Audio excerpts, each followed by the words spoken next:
Nick and I were going to go shoot our new show, Habitually Fat, where we travel all over the country and go to various historical sites and talk about history with the people who were in charge there, and they give us like backstory. And of course, we make jokes and quips and shit. And I was like, you know what? There are 2 facilities here on Fort Sill. Should I say where we went, or should I just leave that for? No, okay. Go ahead. Okay, I already tweeted about it, so all right. Fuck them.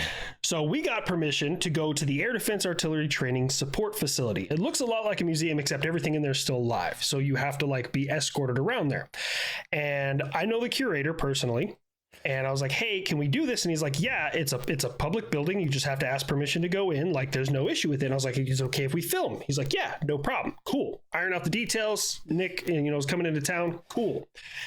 The day before, he goes, hey, man, should we notify public affairs? And I was like, well, I mean, it's a public building. I don't really think we need to notify them. I was like, plus, I've worked with them before here on Fort Sill, and they tend to complicate everything.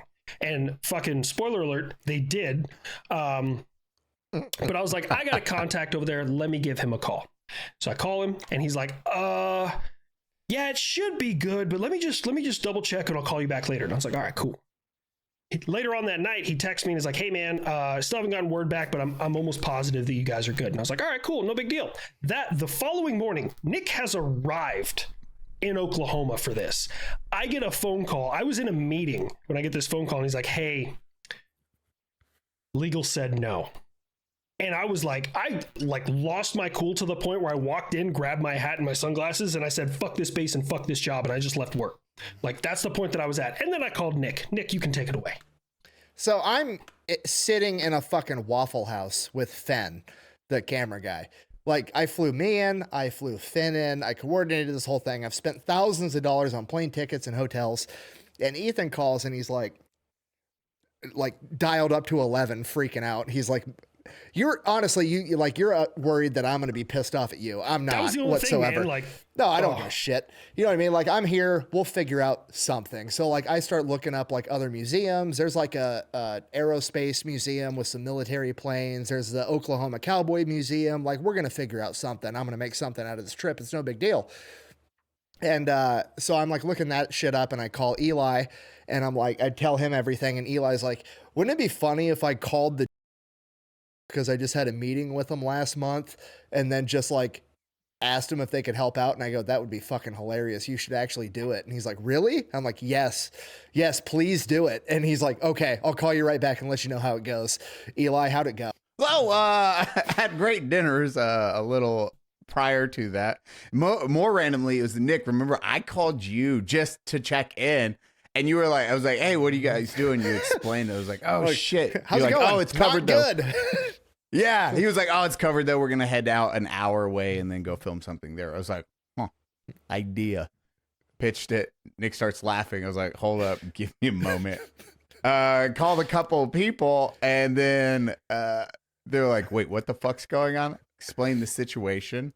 It's like, hey, it was set up a while ago, so I'm just trying to take care of them. Plus, it's a good look for the military instead of a bad look. I was like, because the audience will eat up the bad look really quickly. But hey, what's the worst that can happen? And they're like, we got you. What the fuck? Because it was set up for 2.5 weeks, thousands of dollars spent, and you have a content creator that genuinely cares about like military history. So... Did they say what's the worst that can Who happen told to you you? no?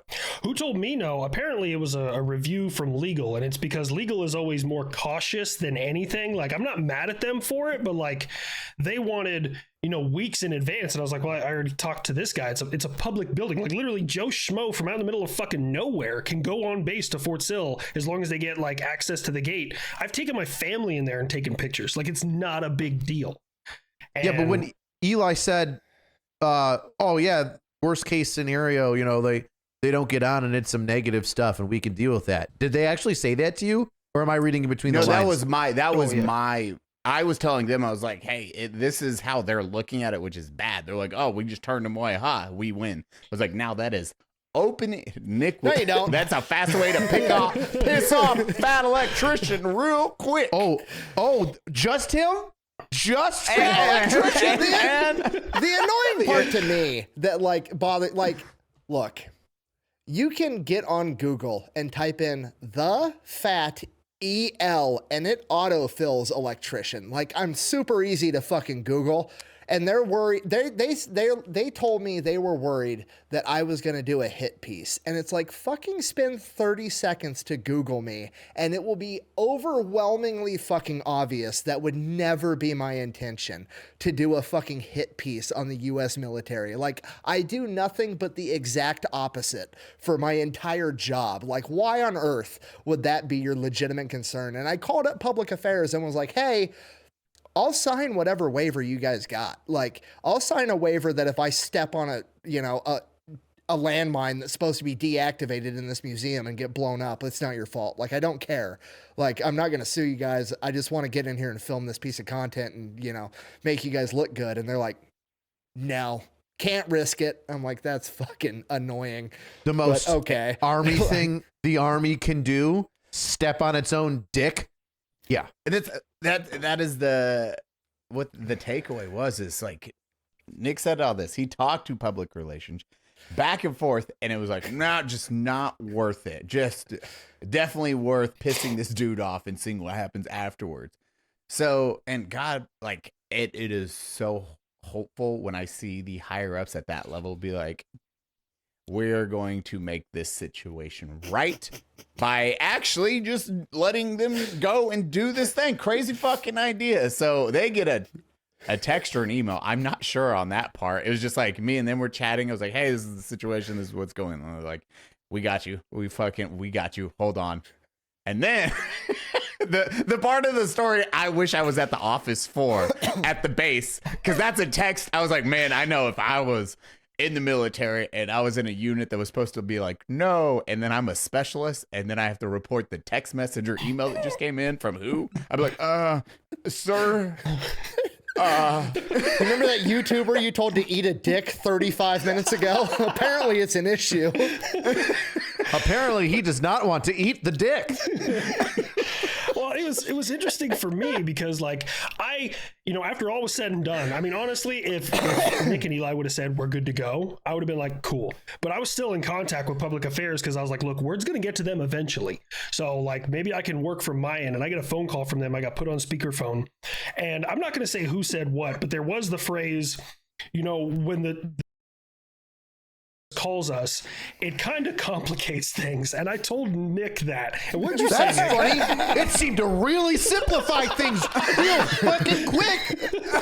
All of a sudden, everything was easy. It was like the easy button from Staples. Pow. Pow. Easy. You think that maybe their Google Safe Search was on, so when they Googled the Fat Ellen DeGeneres came up, and they were like, this ain't that guy. This bitch has too much of a beard to be this dude that's calling me. Oh my God. And that's what's crazy is the high up knew. They were like, I don't know why it's so fucking hard for like something as simple as this to go through.